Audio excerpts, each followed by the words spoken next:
It's Tuesday, February 25. This is the news on PBCJ. I am Simone Absalom. The World Health Organization on Monday said the new coronavirus epidemic had peaked in China, meaning the number of new cases has declined. But the WHO says the surge in cases elsewhere is deeply concerning, and all countries should prepare for a potential pandemic.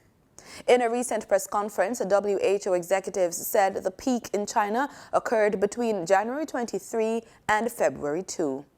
This is not the time to focus on what word we use. That will not prevent a single infection today or save a single life today. This is a time for all countries, communities, families, and individuals to focus on preparing. We do not live in a binary black and white world. It's not either or. We must focus on containment while doing everything we can to prepare for a potential pandemic. The WHO says the virus can be contained. There is still a possibility that we can contain the virus and interrupt its transmission, but the virus may settle down into an endemic pattern of transmission, into a seasonal pattern of transmission, or could accelerate into a full-blown global pandemic. And at this point, it is not possible to say which of those realities is going to happen. They told reporters in Geneva that China's actions to contain the spread of the virus was commendable, as it has helped to prevent an even bigger spread of the disease through unprecedented lockdowns and quarantines in or near the outbreak's epicenter. China is going all out to contain the virus. This is an infection control squad in training. But there are still questions over its early response and the silencing of medics who tried to raise the alarm. Today, though, the World Health Organization was full of praise. China has rolled out probably the most ambitious and I would say agile and aggressive disease containment effort in history. To what extent do you think cover-up and censorship played a role in allowing this virus to accelerate at the rate it did? I don't know. Frankly, didn't look at that. I'm just being completely honest. But what worries me most is, has the rest of the world learned the lesson of speed? An acceleration of cases in other parts of the world has promoted similar drastic measures. Italy has locked down 11 towns, and South Korea ordered the entire 2.5 million residents of the city of Daegu to remain indoors. The spread of the disease, officially known as COVID-19, continued unabated, with Afghanistan, Bahrain, Iraq, Kuwait, and Oman announcing their first cases on Monday. China also continued its preventative measures against the virus on Monday, postponing its agenda-setting annual parliament meeting for the first time since the Cultural Revolution in the 1960s. The Jamaican economy relies heavily on tourism, which is a primary supplier of foreign exchange to the island. The arrival of the Marella Discovery 2 into Port Royal for the second time on Monday, February 24, will boost the island's cruise tourism, which is a major income earner. Jamaica welcomed just over 1.5 million cruise ship passenger visitors in 2019. Marlon Samuels has more in this report. Tourism is seen as a key driver for socio-economic progress and plays an important role in Jamaica's development. Cruise tourism represents one of the tourism market segments that has experienced a significant growth in recent years. In 2017, Jamaica's cruise tourism sector saw earnings of $22.6 billion. Jamaica is capitalizing on this with the opening of a new port in Port Royal, located on the southern coast of the island. Once dubbed the wickedest city in the world, Port Royal has a large deepwater natural harbor for protecting ships at anchor. On Monday, February 24, the Marella Discovery 2 cruise ship docked at the newly constructed Port Royal cruise port shortly before 8 in the morning. With the arrival of cruise shipping to the quiet fishing village, Port Royal has been undergoing a renaissance. Among the plans for Port Royal is the development of its cultural heritage and historical tourism. Historical tourism refers to a kind of tourism where tourists focus on the history of the area, its people and events. 2/3 of the old city lies underwater as a result of an earthquake in 1692. What can still be seen is Fort Charles, which stands at the entrance of the natural harbor. Built in the shape of a ship in the 1650s, the red bricked fort is very well preserved. It has rows of semicircular gun ports. The fort now houses a small museum which provides a peek into the lives of the pirates and wenches that once lived in the city of Port Royal. Tourism is one of the fastest growing economic sectors in Jamaica.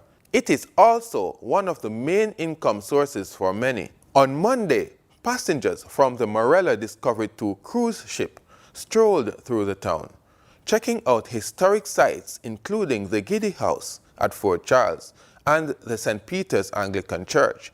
They also sampled wares and purchased items from vendors. For the news on PBCJ, I'm Marlon Samuels. Plans are in the works to build 1,200 housing units for tourism workers in St. James. Minister of Tourism Edmund Bartlett has hailed the $20 billion project partnership with his ministry and the Housing Agency of Jamaica. The proposed site for the 1,200 housing units is in Grange Pen, Eastern St. James, which is in close proximity to where Hard Rock will be investing in the development of a 1,700-room hotel adjacent to the Iberostar Hotel. The development, which is expected to take 3 to 5 years, will have a mix of mostly 1 and 2 bedroom units and some 3 bedrooms. More houses are already being built for tourism workers. Most of the 750 units under construction at Rhine Park will go to them, while a portion of the 3,000 units at the estuary in Johns Hall is also reserved for them. Additional safety regulations are being examined for the petroleum industry. Energy Minister Favour Williams has issued a statement following last Friday's massive fire at Heavens Fesco service station, which resulted in the death of 59-year-old mechanic Daniel Farquharson and the injuring of 4 others who remain in hospital. Williams reportedly met with the owners and staff of the gas station on Sunday.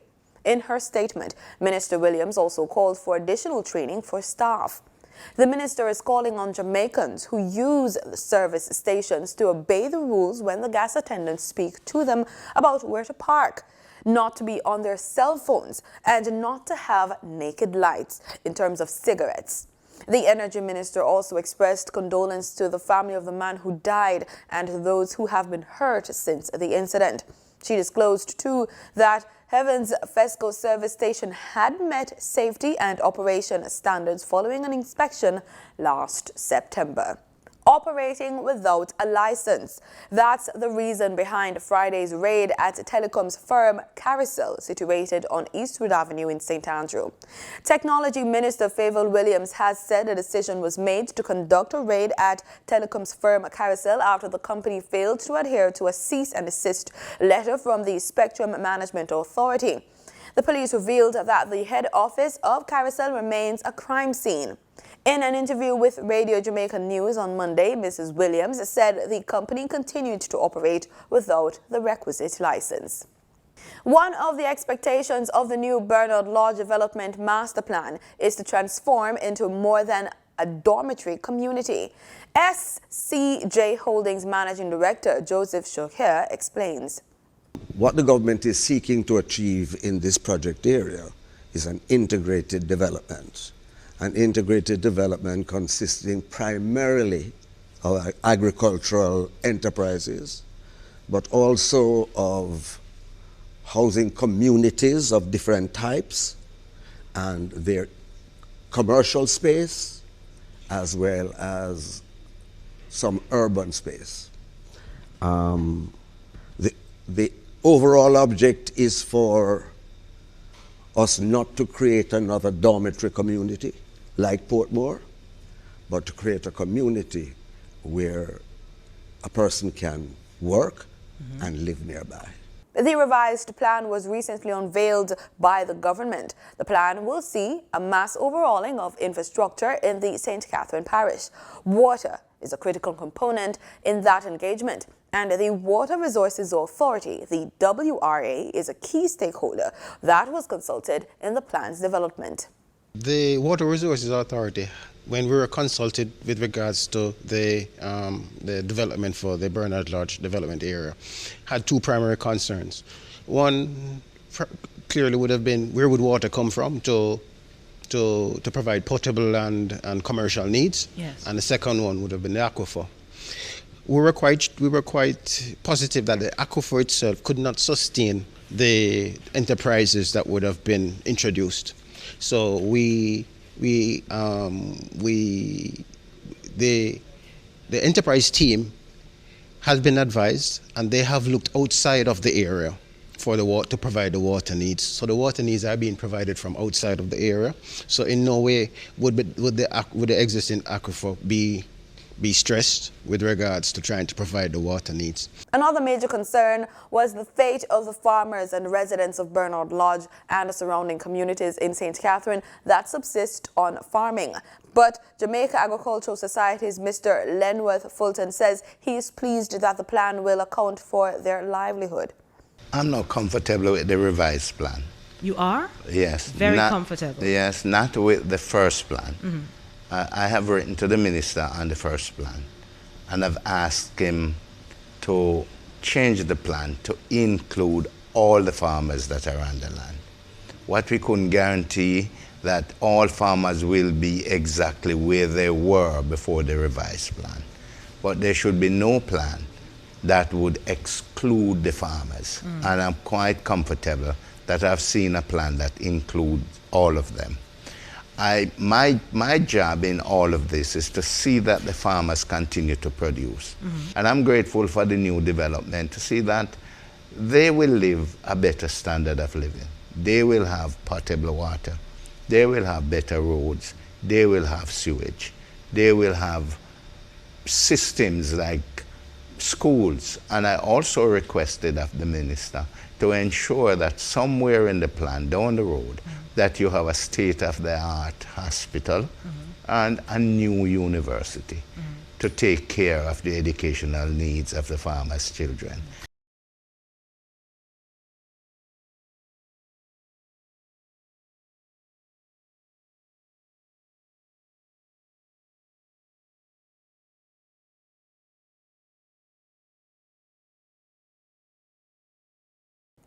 The men were speaking at the OPM Connect program on Monday. More assistance is coming for former workers of the Money Musk Sugar Factory who received leases to parcels of land to do farming. Minister of State in the Ministry of Industry, Commerce, Agriculture and Fisheries, Floyd Green, says technical and other inputs will be extended to them through the National Irrigation Commission, Rural Agriculture Development Authority, and Agro-Investment Corporation. We want, when people go out into a field, that the soil test is done, and we are facilitating soil tests for the entire area, that RADA will provide some guidance. The State Minister was speaking at a handover ceremony held in Hermitage, Clarendon on February 20, where 5 former Money Musk Sugar Factory workers received leases to parcels of land. The Sugar Company of Jamaica has provided some 164 acres of prime agricultural land on which the displaced workers who are interested in farming can now raise livestock and plant crops. Approximately 26 former employees are to receive leases. Minister Green said agricultural assistance will be placed in the communities to guide the farmers.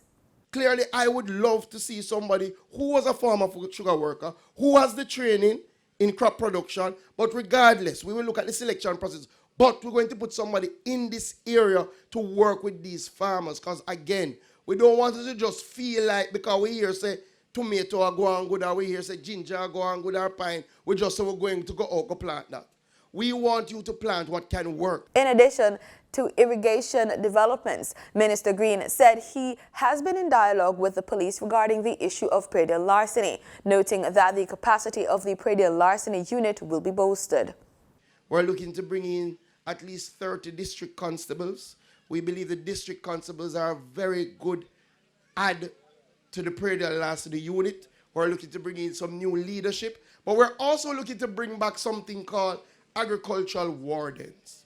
Agricultural wardens are, again, people who are based in the community that are given some powers under agricultural acts to really help police the areas. The truth is we need more community-based policing. The first phase of the newly proposed Bank of Jamaica's foreign exchange trading platform is expected to be rolled out by March 31. Deputy Governor Natalie Haynes says the initial phase entails establishment of the order market arrangement involving the matching of trades, bids and offers for foreign exchange market dealers, primarily banks and cambios. According to Haynes, the large corporate entities that utilize and supply foreign exchange will be registered on the platform in order to view the bids. The BOJ Deputy Governor shared the information during the bank's quarterly media briefing at the BOJ in downtown Kingston last Thursday. The US dollar on Monday, February 24, ended trading at $139.01, down by $1, according to the Bank of Jamaica's daily exchange trading summary. The Canadian dollar is being traded at 104 Jamaican dollars 59 cents, up from $103.99, while the British pound sterling ended trading at $179.81, down from $181.84. The Jamaica Stock Exchange Combined Index moved up on Monday with an advanced decline ratio of 31.36.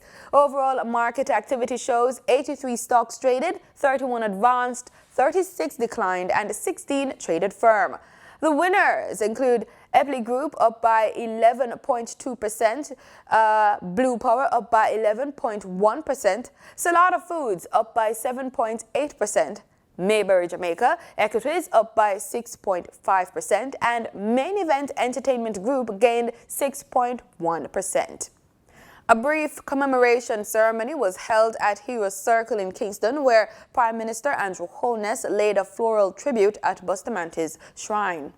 Other members of the cabinet were also present.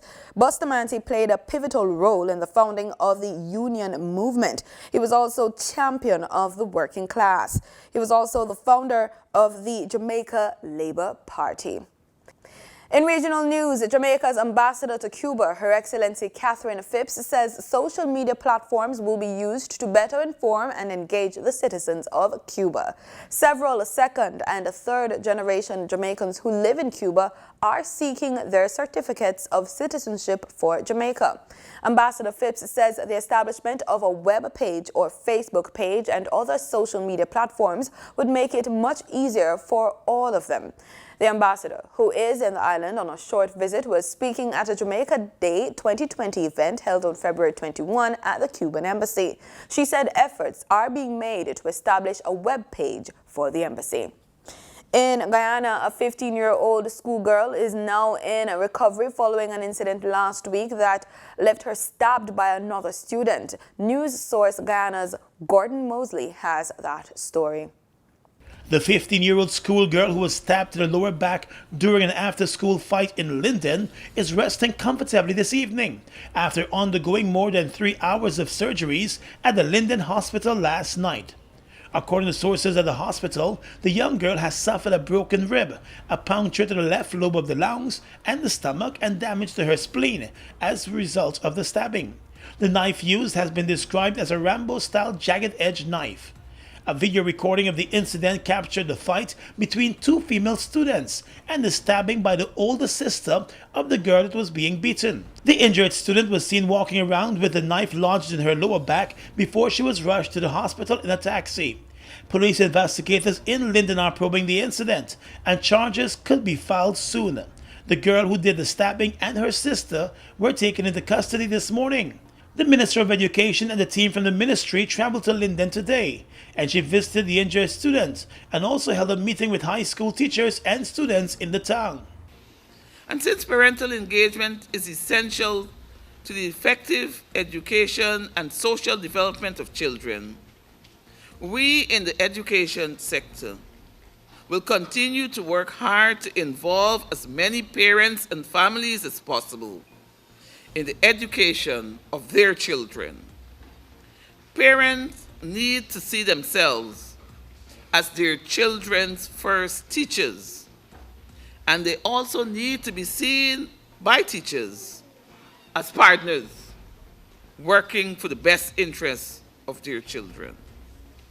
I'm saying all of this here this morning because I recognize that at many levels we have issues where there's a breakdown of discipline and what is expected and required from various stakeholders.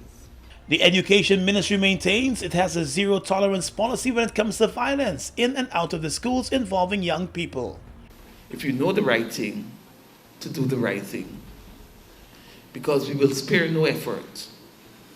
We will spare no effort in ensuring that the maximum penalties for these offenses are carried out in every instance. We have to send a strong message.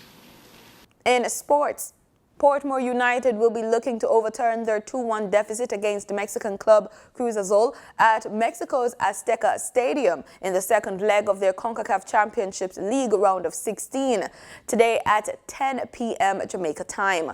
Portmore United's coach, Ricardo Bibi Gardner, knows it will be a challenging task, but the former Reggae Boys captain has not given up hope on going to Mexico and coming away with a favorable result. And that's the news on PBCJ. Thanks so much for watching.